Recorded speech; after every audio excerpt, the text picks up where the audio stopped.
Hey, y'all, I got something for you. Okay, I don't know if you ever experienced this before or you're experiencing this now, but the situation is my partner saying, hey, I need a separation. I need us to be apart, whether it's just in the house or out of the house. And I would like to ask you, what do you reflect on when that request is made? Do you go to a place of this is the end, or is it something different for you? We're going to have that conversation today. So I'd love to know what your thoughts are. Welcome to Beyond the Facade podcast. I'm your host, Luke Gordon, and I'm thrilled to have you join me in this space today. What we're going to be doing is diving deep into the trials and triumphs and truths of seeking authenticity. Becoming your true self isn't about a single action or moment. It's a relentless pursuit, a commitment to self that reveals the rich connection and meaning that our life has to offer. So whether this is your first time tuning in or you're a regular listener, know this: what you're building here goes beyond a conversation.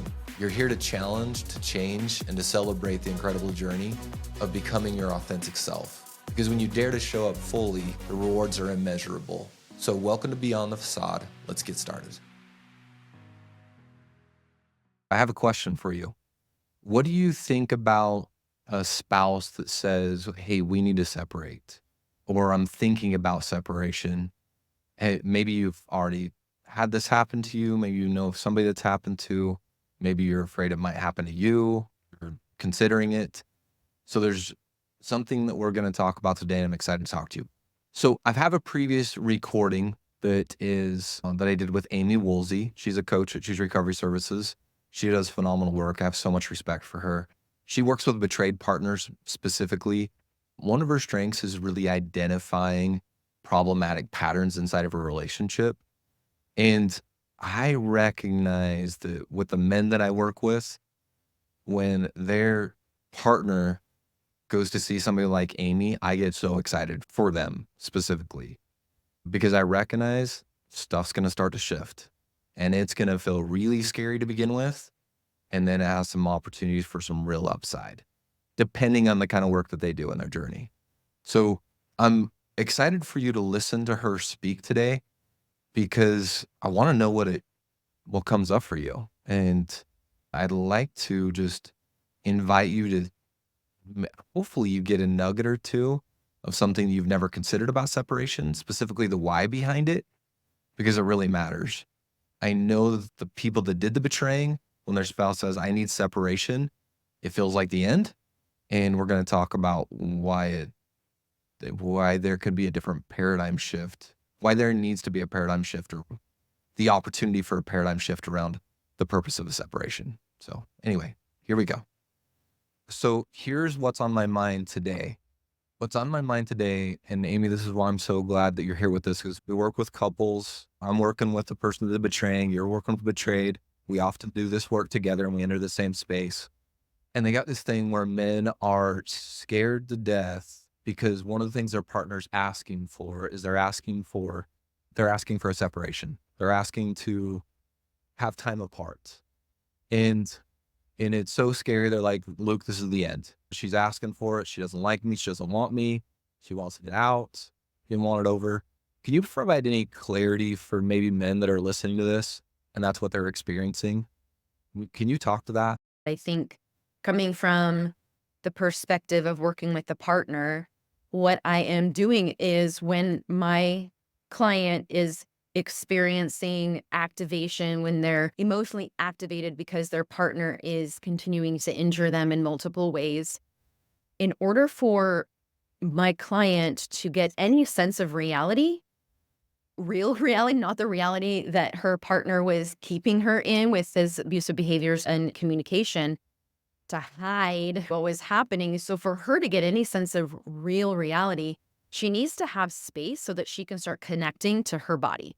Trauma disconnects you, mind, body, brain, spirit, all of that. So we've got to reconnect. And that's how I explain it to my clients. We got to put you back together, because when you're living in fight, flight, freeze and those trauma responses, you're not in that window of tolerance. You're not able to actually be present with what is. And in order for them to make a conscious, educated, empowered choice, They need to see things as they really are. And when there's so much gaslighting behaviors of different methods, tactics, and techniques happening, they need that space where their partner might not be recognizing that they're even doing those behaviors, but that's not their job to help them recognize it. So they need the space so that they can start going, okay, what's going on? What am I really feeling? So they can start leaning in and trusting their body. And what I see happen the most when you're asking, like, okay, but then the guy starts freaking out. The relational tension typically starts to happen when my clients start doing the emotional healing for themselves and creating a healthy relationship with themselves. That absolutely creates relational tension. Mhm. And I think that on my side, when I'm letting my partners know is good, because you have to create the tension that is ripping the old patterns and behaviors to shreds. Because in order to have the new relationship that we'll just give benefit of the doubt for most of these men listening that want, but if they're wanting this same relationship, and my partners will say that too, but I just want things to go back to the way they were. No, no, no. We need to rip to shreds with that tension that emotional healing and emotional maturity does, to shred the old patterns, including the destructive behaviors and patterns, so that we can create new. And in order to do that, we got to separate. So basic, you have to, if you compare this to house, you have to rip out the foundation. You have to rip everything out. You have to take everything, clear it out to put anything back in. And you're saying if you're together and there's that old stuff in there, then you can't. So that's what a separation could provide, is getting rid of the old. It needs to, it requires it. So that's a part of the healing journey. Absolutely. That's Uh, a part of the healing journey, is getting those old patterns out. And this separation always need to happen with this, or when I is it? yet to see it not. I mean, just speaking from experience, I have yet to see it work sustainably without a period of space and separation. Because again, especially when there's these destructive behaviors, methods, tactics, and techniques, it's such a tongue twister, happening, there needs to be space for her system to regulate and get back online. And there's, again, that's so nuanced depending on the level of destructive behaviors that are happening in those 8 domains of the relationship. Depending on the level of destruction, then that would depend on the space and the type of space, whether it's a therapeutic separation, whether we're just in-house, or whether we're just creating really good healthy boundaries, like limiting certain topics of communication. Whatever that separation looks like, I think is nuanced. And that's why you would want to get professional help to help navigate what that actually looks like. Okay, so I want to highlight a couple pieces here that I'm just loving about this conversation.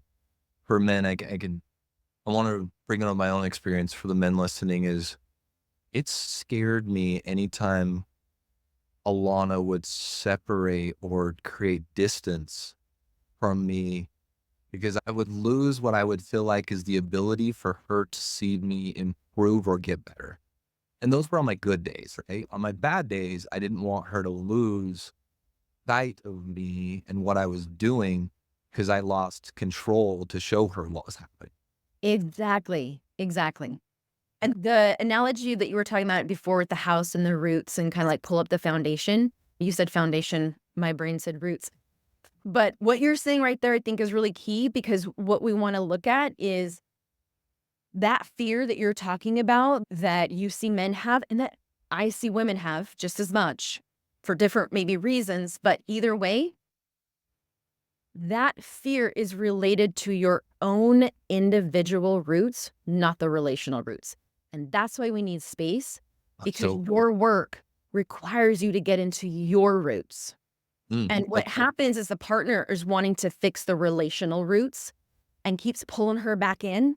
And she doesn't have her own roots grounded and anchored in because they've been yanked out. So let's tie this back in, because I feel like all the work with them, with men, is around attachment, that family of origin stuff. That's what we're talking about. So if you think about a child, child starts out and they're highly dependent on their parents.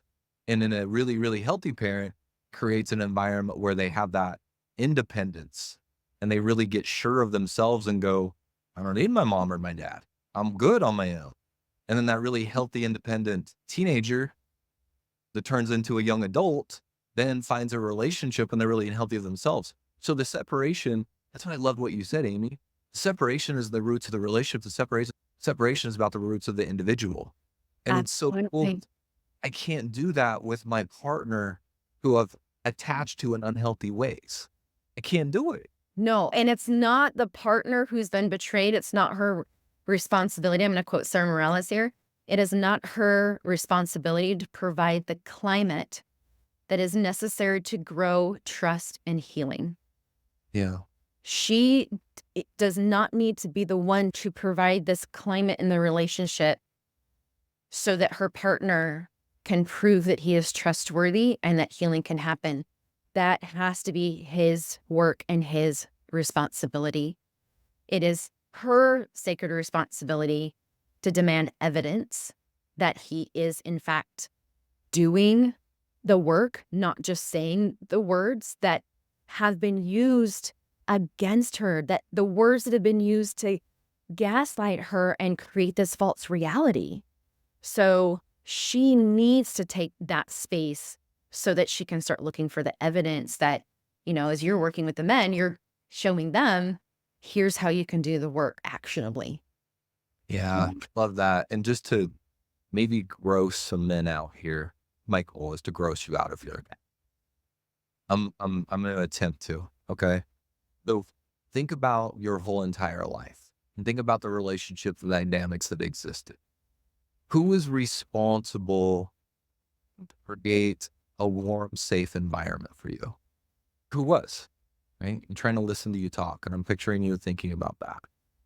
And if you saying your wife, gross, because then when you say, no, that was your parents' job. That was your mom's job. Okay. And then do you really want to be like in an intimate relationship with your mom? Right? Do you want that to be put on your spouse? Right? Of that warm, comforting environment to be created by the person that you're intimately, physically connected to. Because that is so not appropriate. No. You know, we get that. And hey, I gotta tell you, that's what I wanted. There is something that I got, love my parents to death, but there is something that Alana, my spouse, provided for me that felt so good. Felt so good because I knew she right away, she was warm and she was inviting and she was receptive. And she just, I could tell her my broken parts and she didn't run away. And it felt so good. And the problem is I didn't heal emotionally, that I attached to that in the wrong way, which is that, okay, now this is your job. Your job is to keep giving me this, right? No, that was just her with her wonderful grown-up human part of her that she was showing me. But I grabbed on and latched onto it because I didn't get that parts of that in my family of origin and attached to it. And then now that was an expectation for her to provide that for me because I never got it for myself. Exactly. And that's the individual roots of healing that we're talking about that need to be done and require space to do it. Again, whatever that space requires for you to do that work. And I think that alone is, again, very nuanced and individual.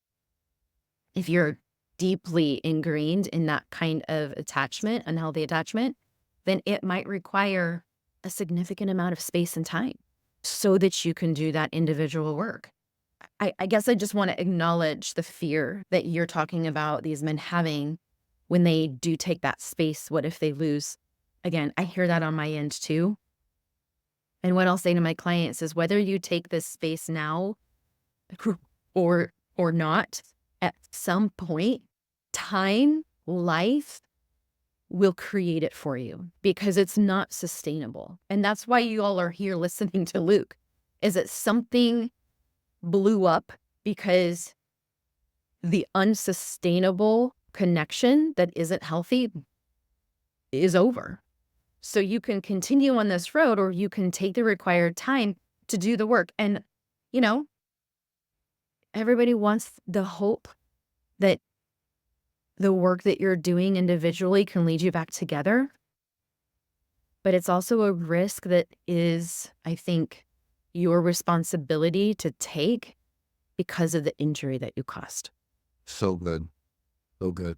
Yeah. And I just thank you, Amie. And just that separations can be healing separations, a part of the journey that, Amie, you very boldly, and appreciate you saying that is the pathway through to healing.